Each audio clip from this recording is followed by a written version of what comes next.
Property finance comes in many forms and gives investors and developers lots of options. So many in fact that it's difficult to understand sometimes which is the best option to use. The most common types of property finance include bridging loans, which are typically used for broken property chains, buying a second property before selling the first one, auction properties, short leases and refurbishment projects, to name a few.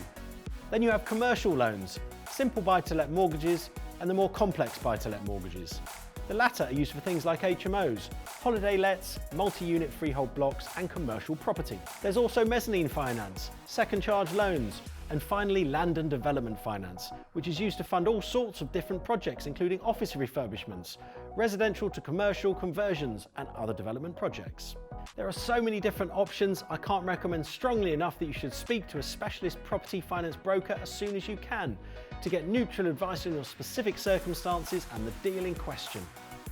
A specialist broker will give you access to the whole of market finance products, which will give you the best chance of competitive rates of borrowing. We have an entire page dedicated to property finance, which you can find from navigating the main menu above, which also gives you the option to connect with a leading finance broker if you need it. So please check that out. You can also try and attract capital via a joint venture, or JV for short, and also from private investors. But that's much harder to do and means you need to present yourself as a professional property business and have an excellent deal to attract them in the first place. Check out my free ebook on this topic as well. Just click the education link in the main menu.